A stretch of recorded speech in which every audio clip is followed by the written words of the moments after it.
Rhizosorb is redefining what growers expect from phosphate fertilizer. Backed by data and built for performance, Rhizosorb helps reduce phosphorus losses, improve uptake, and boost ROI without increasing input costs. Join the next wave of growers switching to the next generation of phosphorus fertilizers by visiting phospholutions.com. It's time for RealAg Radio on Rural Radio Channel 147 on Sirius XM.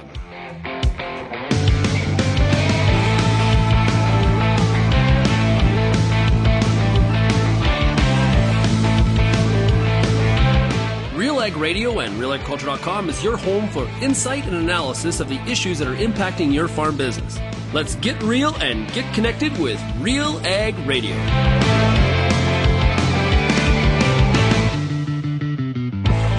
Welcome to RealAg Radio here on Rural Radio 147, Sirius XM. Shaun Haney, your host here on this Wednesday edition of the show.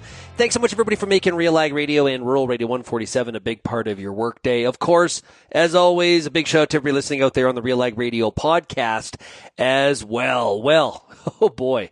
We are broadcasting today from Denver, Colorado, as I'm about to get ready to board a flight. I headed out to Raleigh, North Carolina to be a part of a big event at RTP with BASF. Looking forward to that. But the reason I'm in Denver is I can't wait to release the video. Amber and I from the RealAg team shot a video at Black Shirt Feeders in Hagler, Nebraska. Drove 3 hours from Denver out to Hagler, and a couple friends of mine or people I know well, they have built a feed yard out in Hagler, and it's Black Shirt Feeders. It's a big one. It's a big one. They are currently at about 100,000 head and looking to build north of 150, closer to 200,000 head once they are finished. And we shot a video about the operation and kind of some of the things that they're doing there. Cool, amazing combination of scale of operation, of course. That is hard to not notice, but also the science and the technology and the data. It was pretty cool. Pretty cool stuff. So I'm looking forward to bringing that video to you at RealAgriculture.com. And so the cattle feeding industry is so interesting.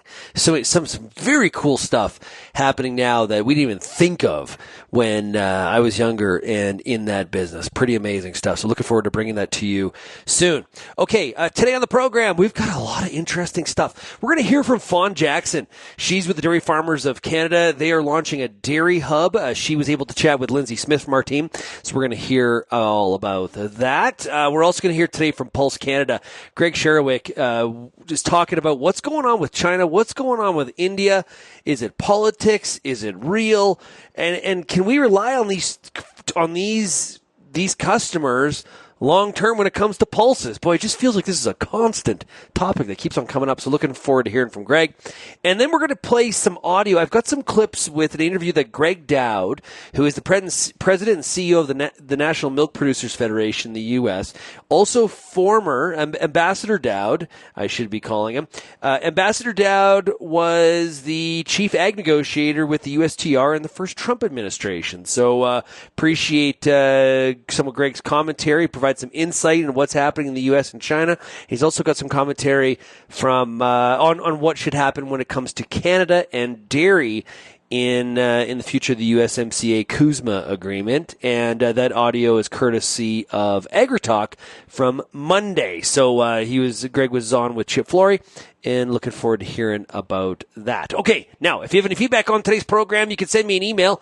Haney at RealAgriculture.com. You can also call the RealAg feedback line, 855-776-6147. And of course, that line is also a text line as well, 855-776-6147. So keep those texts coming, everybody.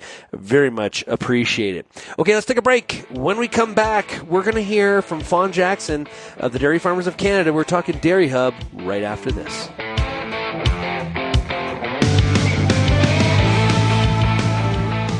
time for a product spotlight. Joined right now by Mark Alberts, who's the Senior Brand Manager for Invigor. Walk us through this Invigor Book and Buy. Really that opportunity for farmers and retailers that are looking to plan ahead, make their decisions for next year, and getting rewarded for doing so by November 14th, 2025. Which Invigor hybrids are eligible? Eligible Invigor hybrids are going to vary by province. Growers, keep in mind where you're located and please search out invigorbookandbuy.ca for which Invigor hybrids are going to be right for you. So number one, growers, visit invigorbookandbuy.ca and figure out which eligible hybrids in the lineup are going to fit. Number two, visit your retail by November 14th, 2025 and book your intentions. Number three, go back to that same retail and purchase your Invigor hybrids in 2026 when you're ready to go, and you'll be eligible for a $30 per bag rebate that would get paid back to you in the fall of 2026. Just a quick plug for invigorresults.ca. If you're looking for some of those local proof points closest to your farm of which hybrids in the Invigor lineup might have a good fit.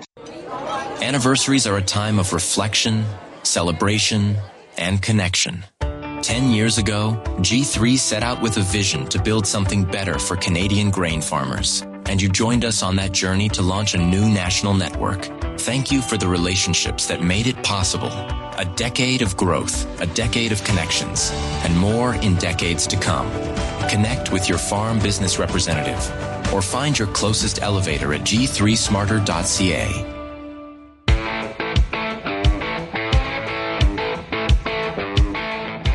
With your canola in the bin, it's time to lock up savings for next year's season. Act now and save up to $75 per bag on DeKalb canola with Harvest Rewards, but only until October 31st. Visit DeKalbRewards.ca for details.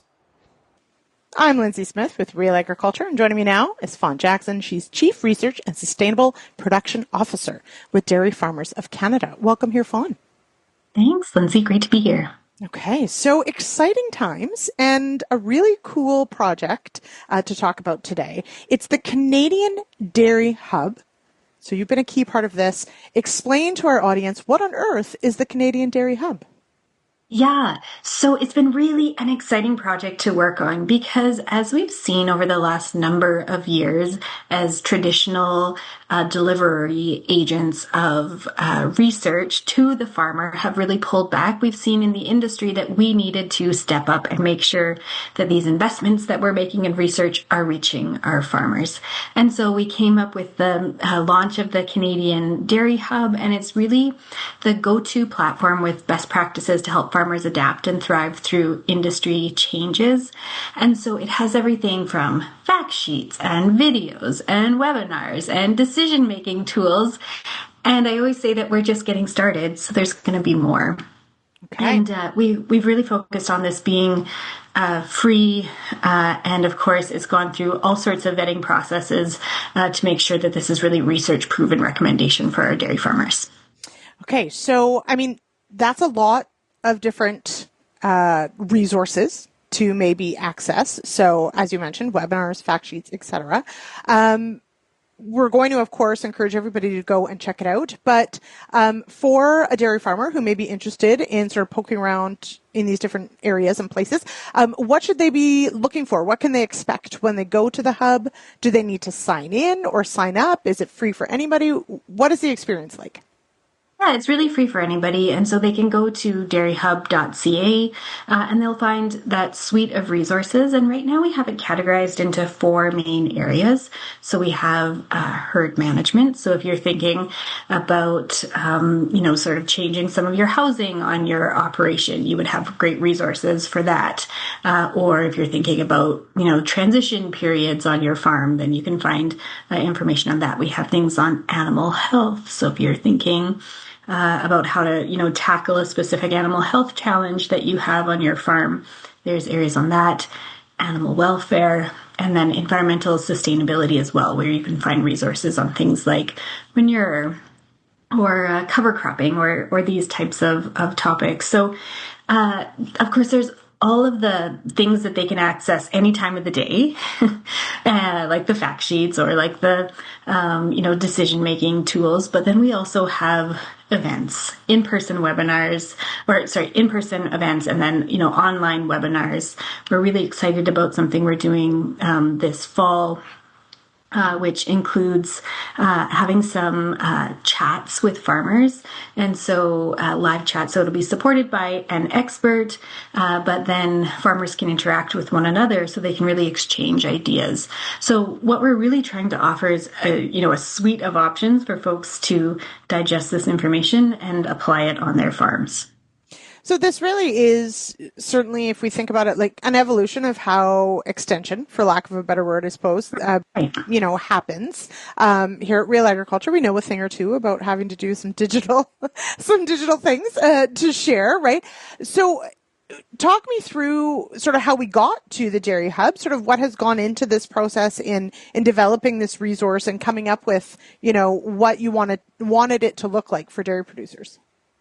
That's a really great question, because certainly as we were thinking about how to tackle this, we wanted to make sure that not only we had the best information, but the best ways to deliver it to our farmers. And so we got a whole crew of experts to advise us on how to do this. So we had an advisory committee, and then we also work really in close partnership with our provincial organizations and with an organization called Lactanet, which is really well known in the dairy industry, to bring this all together. So it was really a joint effort, which is, I think speaks to the hub nature of it.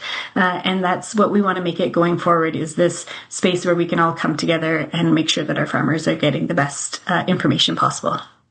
Now, obviously a resource like this doesn't replace, potentially the on-farm visits of a vet or a specialist or those sorts of things, but it certainly is, a way to, as you mentioned, producers to talk to each other, connect, ask questions, etc.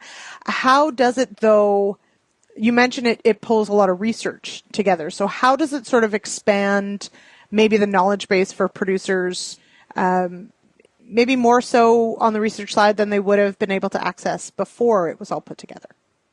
Yeah, and this was actually when we were figuring out our key audience. One of the audiences that we have, of course, are our farmers, but then another audience that we have are our advisors who are delivering knowledge to our farmers in different ways, as you mentioned. And so for us, having those two target audiences has been really key, because research can be really complex, and nobody, has time to read through the fine print of all these research papers and digest it. But our knowledge specialists do. And so that's what they're doing to help really put it into the hands of both our advisors and our farmers as well. Now, when did the hub launch? And as you mentioned, sort of as it goes forward, you'll be having sort of these, hosted chats and in-person events, et cetera. What did the next sort of few months look like for rolling out of the hub and getting people to start using the platform? Right. So it launched the third week of September, and as I always say, is we're just getting started, and so we really encourage our farmers to check what's there now, but then to also tell us if there's something that you were looking for, that you were like, hey, I really had this question on X, Y, and Z, hoof health. I don't know what the topic is in from this specific context. Please let us know, because we're really wanting this to be a usable place for all of our farmers. So we will add more as we go. And there's a whole part of the website that is for upcoming events. And so the upcoming events that we have right now, if farmers go on, would be online discussion groups. For Canadian dairy farmers, we're really going to be exploring the code of practice requirements that came out of the new dairy code. And so that's where I was talking about previously, these conversations with experts as well as other dairy farmers, so that they can share experiences, because of course that's a really wonderful way to learn, is somebody else who's walked ahead of you, and you can follow their path. Mm-hmm. On the code of practice, certainly, I mean, these are really important. I don't know if we can call them documents. I guess they are, but they're so much more than that. As those changes sort of make their way through, is information like that something that producers may find referenced or linked to? Like, what sort of resources does the hub pull from? Yeah, it does. So as I had mentioned about those four main categories, so in our animal welfare category, we do have information on the new code and some of the context for farmers to be considering as they're making decisions for their operations going forward. So, really making sure that we're giving relevant information to our farmers as, practices might be, are always changing. Practices are always changing. And so getting that into the hands of our farmers as soon as possible is certainly a key priority for us. All right. So as you mentioned as well, a feedback mechanism. So if there's something that you'd like to see there that you don't see, let the team know. Is there, I guess that's one question, is there an easy way through the hub to get in touch, or should someone go through either their provincial organization directly to DFC? How does that work? Right on the hub, they can tell us, hey, I would love to have a webinar on mastitis, whatever that topic is. They can tell us there. But of course, we work in really close partnership with our provincial organizations, having them sit on our advisory committee. So if that's an easier route for folks as well, that's also there. Okay, wonderful. All right, Fawn, one more time. What is the landing page? Where can people find the hub? They can go to dairyhub.ca, and if they would like anything in French, of course, we have it all in French as well. So, okay, sounds great. Well, Fawn, thank you so much for joining me here on RealAg Radio. Really appreciate it. Thanks so much for having us. Take care, Lindsay. That was Fawn Jackson of the Dairy Farmers of Canada. Make sure you check that out if you are interested in that resource, dairyhub.ca. Okay, when we come back, we're going to hear from Gregg Cherewyk from Pulse Canada. We're going to learn what exactly is Pulse Canada hearing when it comes to China and India, because we've had troubles with two major purchasers of Canadian pulse crops. And what does the future look like? You're listening to RealAg Radio, Rural Radio 147, Sirius XM. For the upcoming growing season, take advantage of Rhizazor. Rhizazor performance has been proven on hundreds of on-farm trials, which you can view at fosssolutions.com. Additionally, growers can take advantage of the Rhizazor Grower Guarantee Program. This program protects growers' revenue up to $40 per acre if their yields don't match their 10-year APH. Discover the impact. Download the Rhizazor Performance Report to see how Rhizazorb is transforming nutrient efficiency and driving results in the field. If you're involved in the agriculture industry, it's important to stay informed on all the latest issues affecting your business. At RealAgriculture.com, we offer fast, reliable news, information, and insights to help you keep on top of all of the latest in Canadian agriculture. Visit RealAgriculture.com and sign up for our free daily newsletter covering everything from news, agronomy, animal agriculture, and much more. Visit RealAgriculture.com/subscribe today. RealAg Radio is Canada's only daily radio show focused on agriculture. Get expert advice on Agronomic Monday. Tuesdays and Wednesdays will cover a broad range of issues. Thursday we'll hear from farmers across the country on the Farmer Rapid Fire. And we'll wrap things up Fridays with the RealAg Issues panel with Kelvin Hepner and Lindsay Smith. Join us Monday through Friday at 4:30 Eastern. And don't forget about the replay at 7 in the morning on Rural Radio 147, Sirius XM.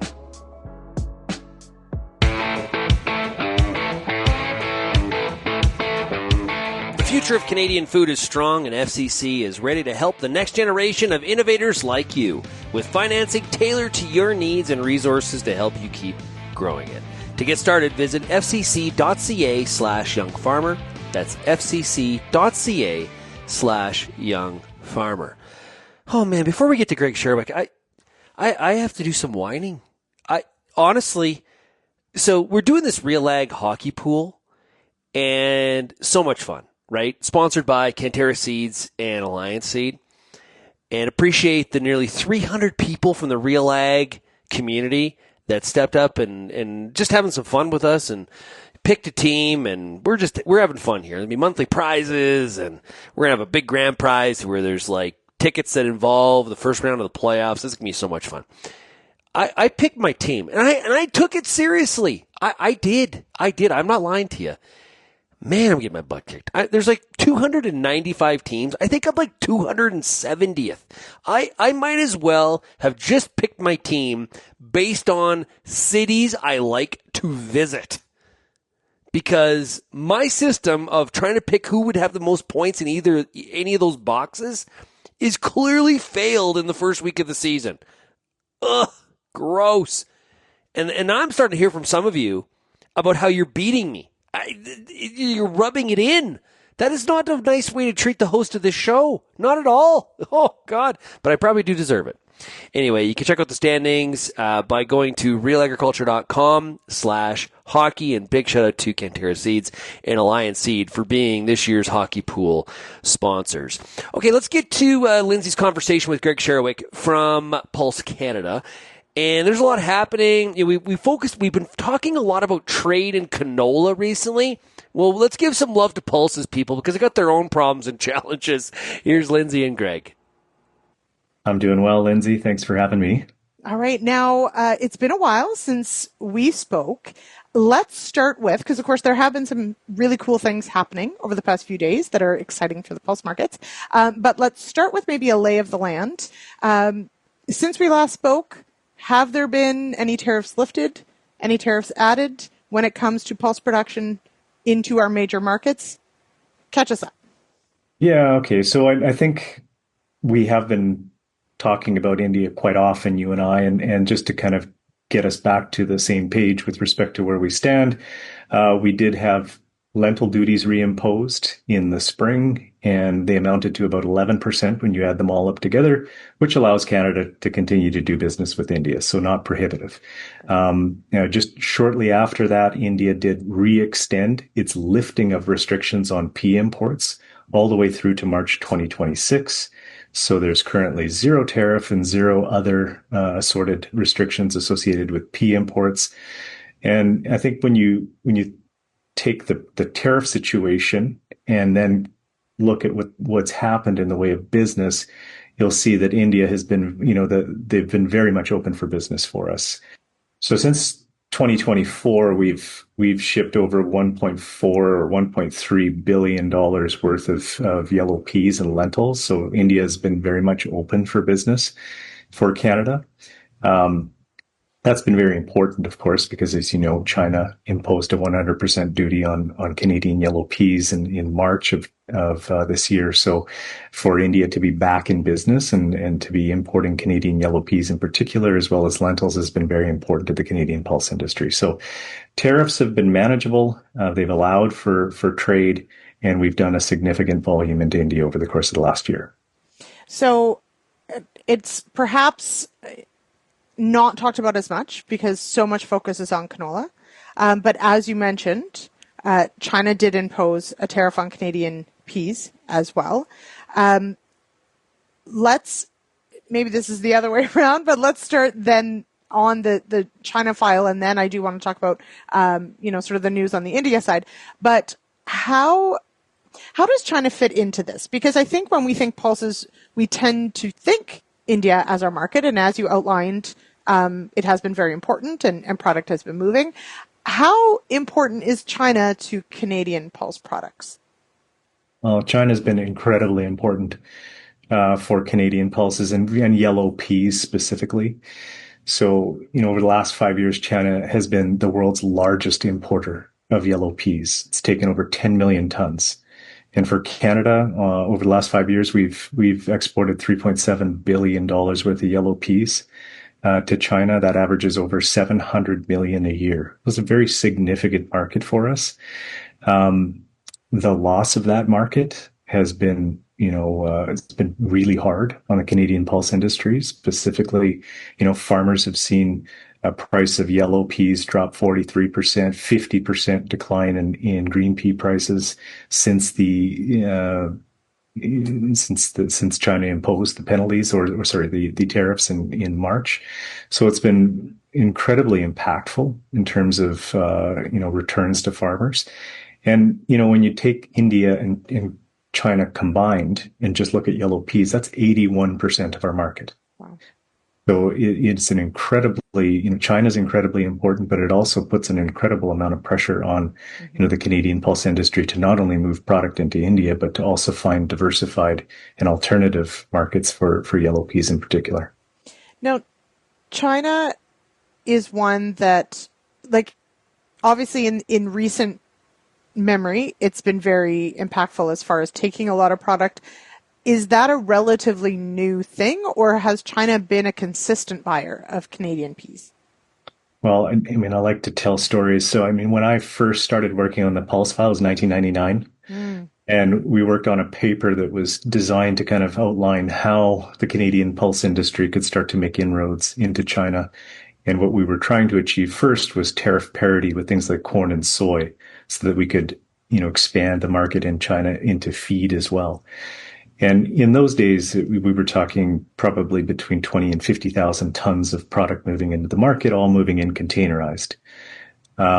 That market developed incrementally and then very quickly over the years to go from that 50,000 ton market to over 2 million tons at its peak. So incredibly important. It is a market that we've developed over the course of 30 years. And I think that's a really important point because you're going to hear quite often from politicians and from government officials that Canada needs to diversify, right? And no one would argue with that. It's been a major priority for our industry and for our organization is to focus on diversification of markets for Canadian pulses. But when you look at the exercise that we've been through in China, you'll understand that it's taken us 25 years to create this market with this amount of demand. There's been a lot of work done by farmers over the years, a lot of work done by the trade over the years to create those opportunities, and it's paid off. So that market is really a market that started by using peas for their starch to make this thing called a vermicelli noodle. Mm-hmm. It evolved into a market for not only the starch, but for the protein. So they fractionate and create pea protein isolate there. And of course, there's peas going into food products, into feed, both swine as well as pigeon feed, et cetera. So it's been an important and diversified market within for our industry. And it's taken us many years to create that. So when we talk about diversification and talk about looking for new markets, I want you to keep that in mind. You don't turn on a 2 million ton market overnight. Mm-hmm. If those markets existed, they would already be there. So it's going to take time for us to develop them. And that just kind of speaks to the importance of that market for us and getting back to business, to having that 100% tariff removed so that we can, continue to work with our customers there. And on that point, I think it's also important to highlight that, and the Americans know this well, when you're shut out of a market for a period of time because of trade and tariff wars, there's no guarantee that you'll go back and occupy the pole position. You will not necessarily be the preferred supplier again. We used to own that market. We owned over 90% of that market in China. Well, there's new competition. There's peas coming out of Russia, out of Ukraine, out of other countries within that Black Sea region, and even Argentina, believe it or not. And as our customers become accustomed to working with quality from other origins, they will learn how to create a pea protein isolate that their customers prefer as much as they prefer Canadian product. We're not there yet, thankfully. Canadian peas are still recognized as the ingredient in that market. But you have to understand that this will happen. Right. If they're forced to accommodate variability and to adjust and to utilize ingredients from other sources, they will figure out how to do it.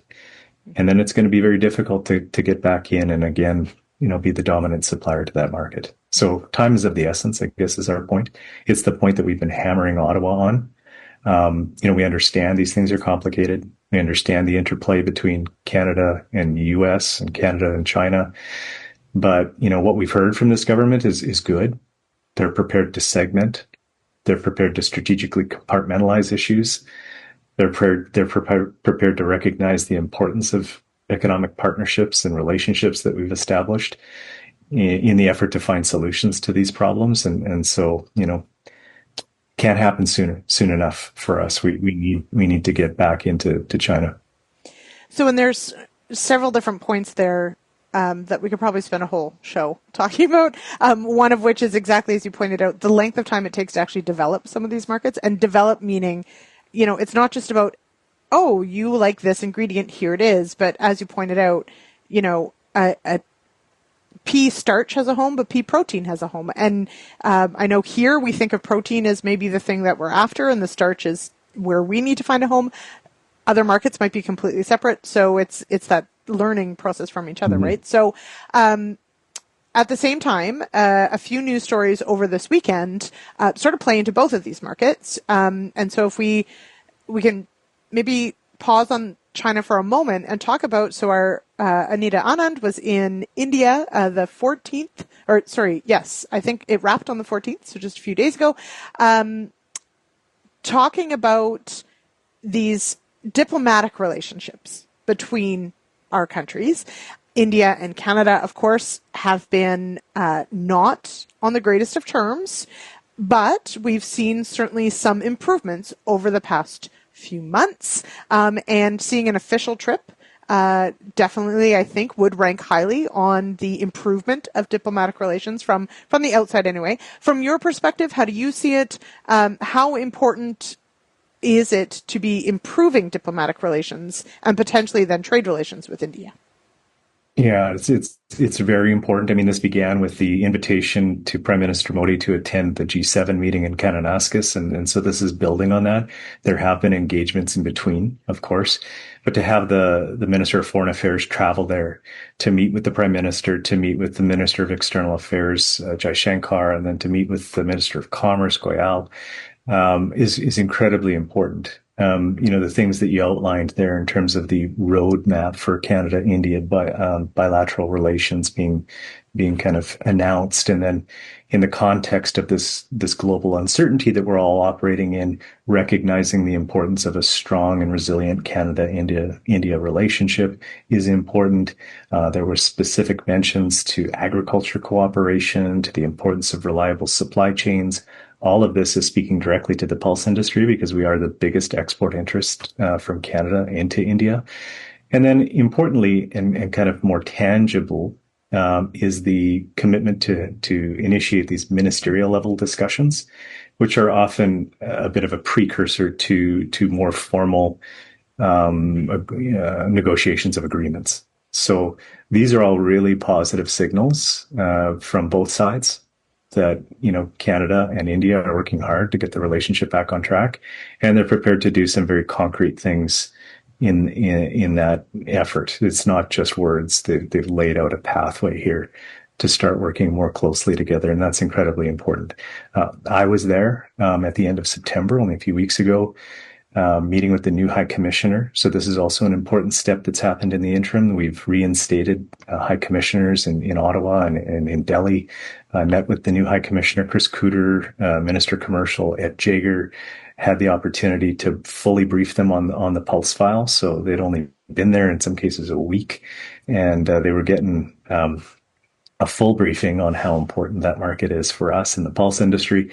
And I also on the way home had the opportunity to fully brief the Department of Global Affairs, multiple officials throughout the department, so that Minister Anand could be fully briefed in advance of her meetings with the Prime Minister and the Minister of External Affairs and Commerce. So with all that said, we're very comfortable that she went into those meetings on the 13th, 14th, very well prepared and understanding exactly, what's a priority for the pulse industry and, what the key messages are. You're listening to Real Agriculture's Lindsay Smith talking to the president of Pulse Canada, Greg Cherewyk, and we'll continue that conversation when we come back after this real quick break.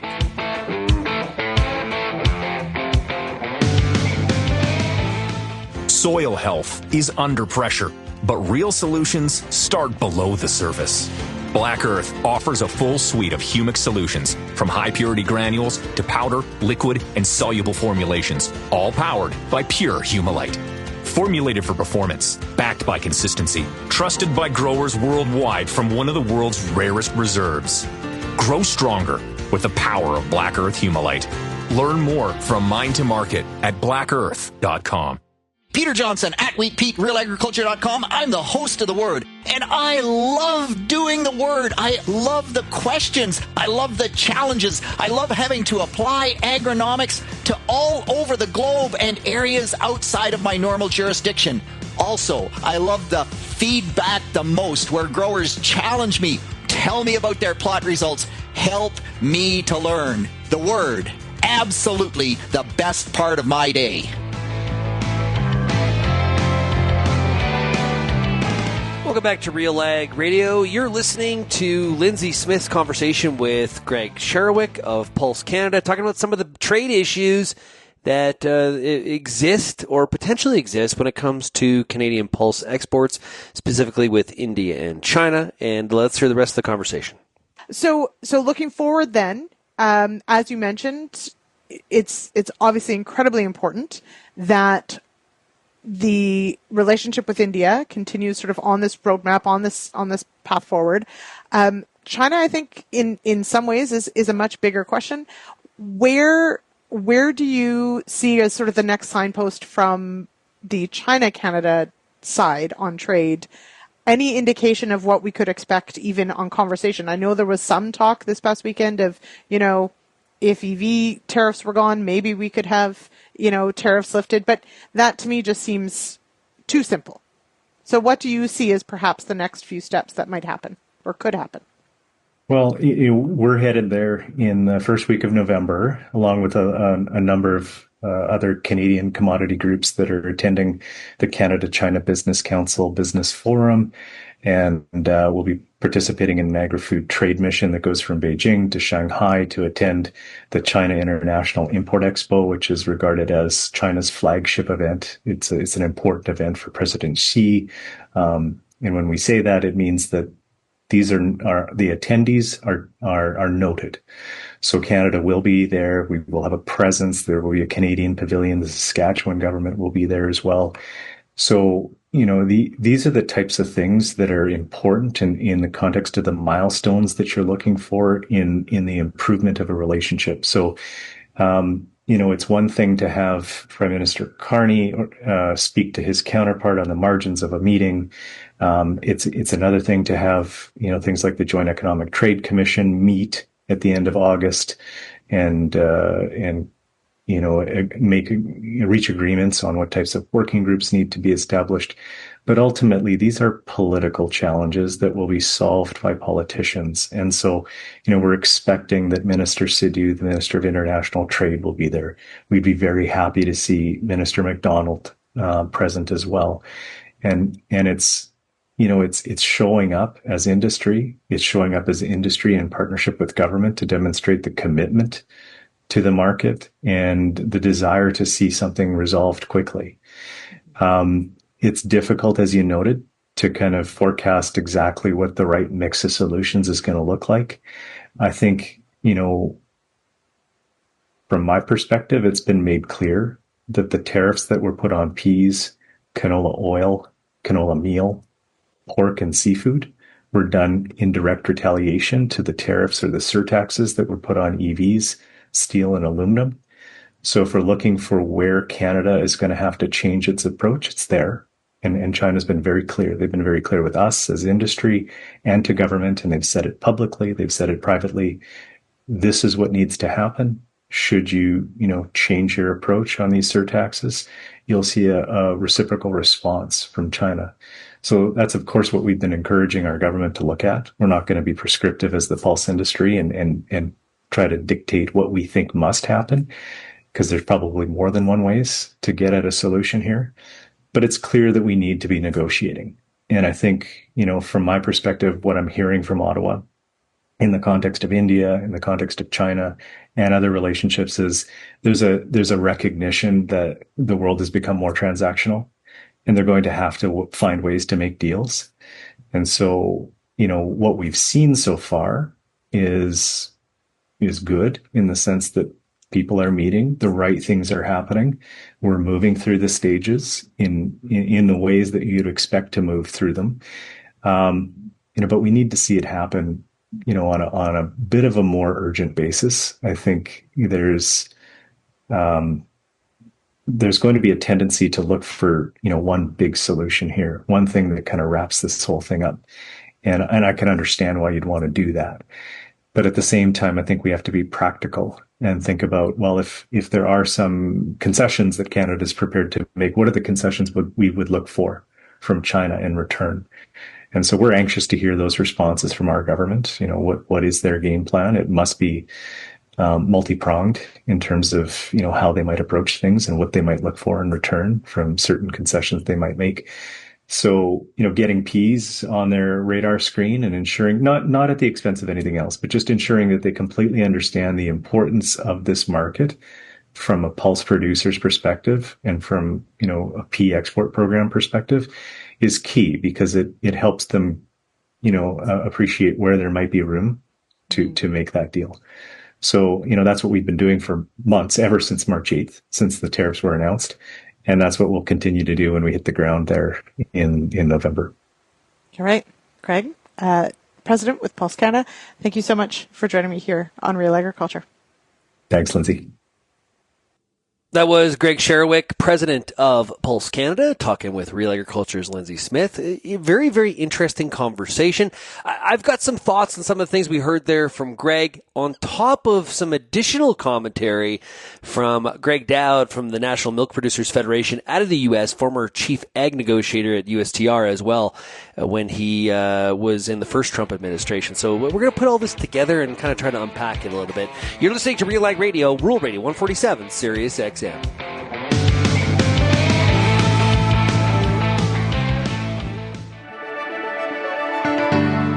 Built on over 100 years of seed innovation and unwavering commitment to farmers, Pioneer 100 Series canola hybrids deliver a step change in yield performance and agronomic traits.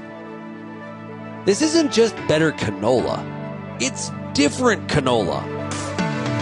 Pioneer 100 Series. Contact your local Pioneer sales representative or visit pioneer.com/100 series to learn more today.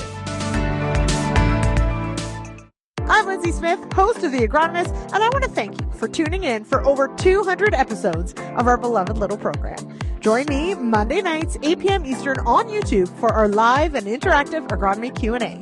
Each week, our guest panel will handle some of your toughest agronomic questions live, streaming on YouTube, Facebook, X, and RealAgriculture.com. Tune in Monday nights or go to RealAgriculture.com/agronomist and sign up for our email notifications and don't miss an episode.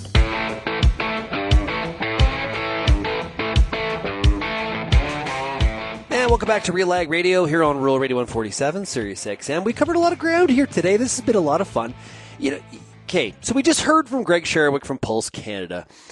And I do believe that, I agree that Canada does need to be negotiating with China and be trying to finding some sort of solution when it comes to some of the trade issues with China.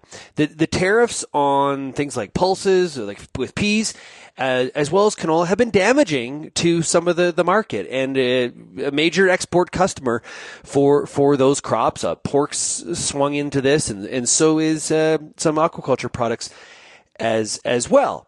That makes sense to me.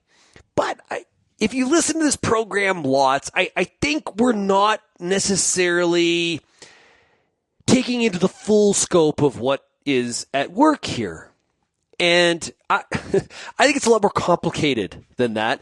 In fact, I don't think it's any coincidence on Friday when we hear the news that China's raising, upping the ante with the Americans when it comes to those rare earth minerals or rare earth metals. And then we have President Trump saying no meeting in November, and maybe trade with China is off, period, as I think it was on True Social late Tuesday, as they're tackling oils coming out of China.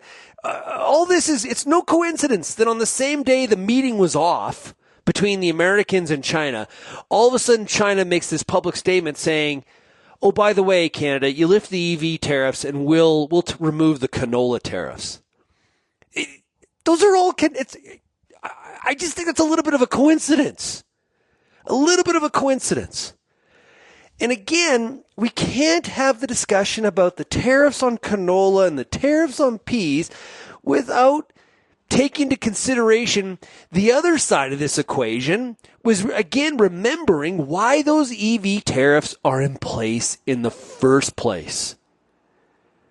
And we got Premier Ford being a part of this charade by saying, under no circumstances should those EV tariffs be lifted. Yeah, he's pretending like it's somehow some sort of protection for the auto industry. It's not. It's called it's even broader than that. It's about the relationship between Canada and its largest trading partner, the United States, going back to when the Biden administration requested those EV tariffs in the first place. By the way, Mexico's been putting those same kinds of tariffs in place as well. Why? For the exact same reason, because their largest trading partner, the United States, is in the middle of a major trade spat, and we can talk about whether that's warranted or not. That's fine, but they're in the middle of it, and we're caught up in the prop wash because we want to have a trading relationship with our largest trading partner. I've talked about the numbers before. Canadian exports to the U.S. are $600 billion a year. To China, it's 35. It's not the same ballpark. And it is an important market for canola, and it is an important market for peas, but the government's got to look at the bigger picture here, and this is the problem. Agriculture is caught up in this prop wash. It's very similar to the United States issue with soybeans. So Gregg Doud, former chief ag negotiator with the USTR, Ambassador Doud. Now he is president of the National Milk Producers Federation. We're going to get to some of his comments on Canada because I disagree with Greg on one thing that he said. He left an important piece of data out. But let's hear what he said about China. And here's one thing that he said relative to American soybean exports and the lack thereof to China, and how he says something very, very pivotal. Let's listen to what Greg has to say. Well, I think it's fair to say we're upping the ante here in both directions. There's no question about it. Yeah. And where this goes, we'll just have to see, and whether there's a meeting or not, and what is discussed. I have no idea. All I can say from an agricultural perspective is, we did, I think, a really good job in China phase one. If we could just get back to getting China to do what's in that, I think we'll be in good shape. But we're caught up in a much bigger game here, folks. This is right. This is not a good situation for us in agriculture, but this really has nothing to do with agriculture. That audio is courtesy of AgriTalk, hosted by Chip Flory, that I appear on every Friday, by the way, which I've been doing for, I guess, since 2016. So always appreciate Chip having me on the show. And that's from Monday's episode. Did you hear it? This has nothing to do with agriculture, folks. Kind of sounds familiar to the Canadian situation, folks.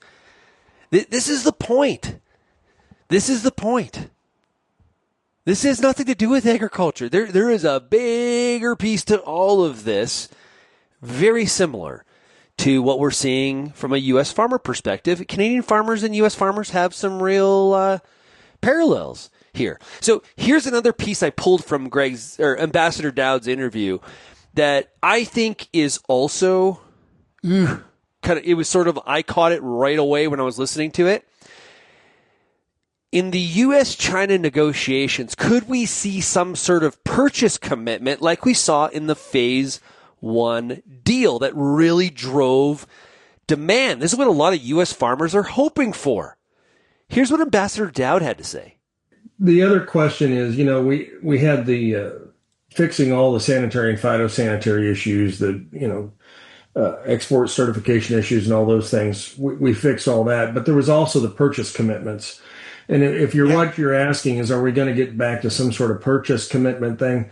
I don't see that in the short term, but I'm not involved in the negotiations, Chip, this time around. I'm not in the loop at all, but I would guess that the odds of some sort of purchase commitment are pretty darn low.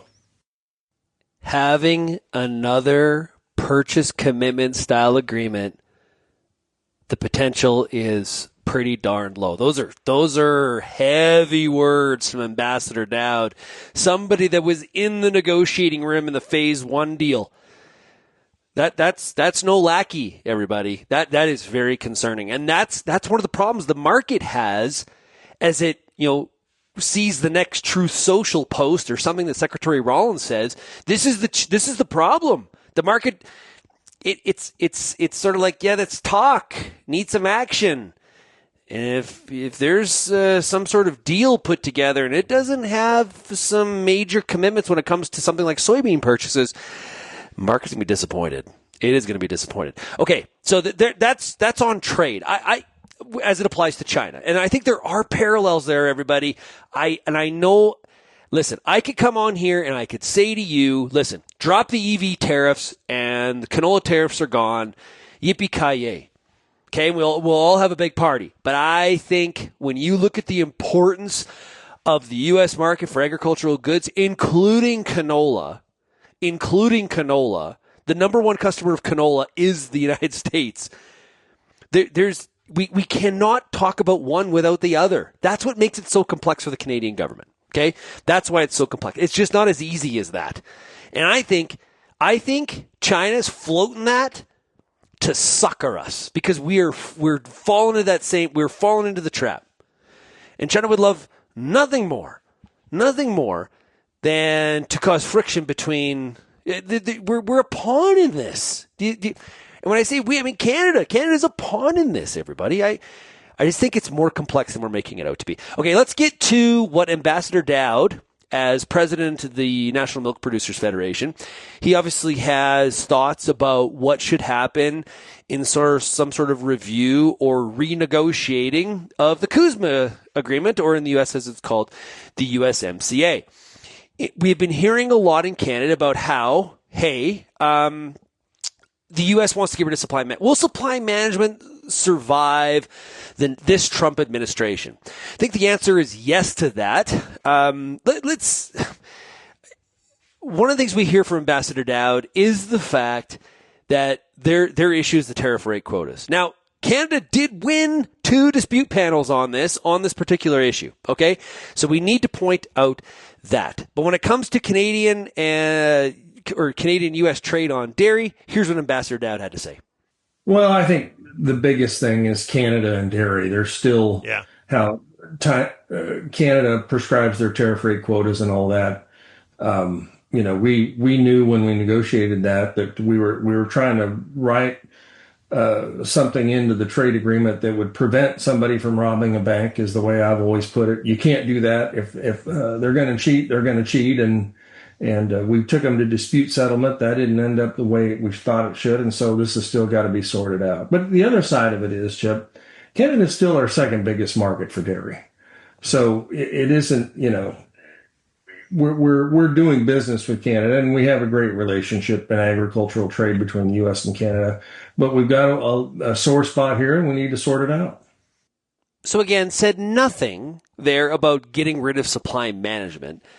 The U.S. dairy industry's concern continues to be these allocation of the tariff rate quotas. They have a definition about how they think they should be allocated, and Canada has its.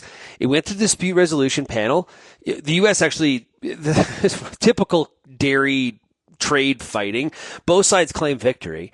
But Ambassador Doud does acknowledge it didn't fully go the way that they wanted. This is the issue. Okay, so figure that out. I think they will. Okay, that's the reality. I think they will. I think he goes a little bit far on Canada cheating. Now, of course, that's depends on which side of the line you're on and the perspective around that. But also points out, hey, there's a lot of business that's happening, even on the dairy front. Canada's the second largest market for U.S. dairy products. So I think we build on that and they solve it for sure. So there's some commentary from the U.S. dairy industry, Ambassador Gregg Doud, president of the National Milk Producers Federation. If you have any feedback on today's show, you can send me an email, shaney@realagriculture.com. You can also call or text the RealAg feedback line, 855-776-6147. Thanks, everybody, for getting real and getting connected with RealAg Radio, and we will chat again tomorrow. Cheers, everybody.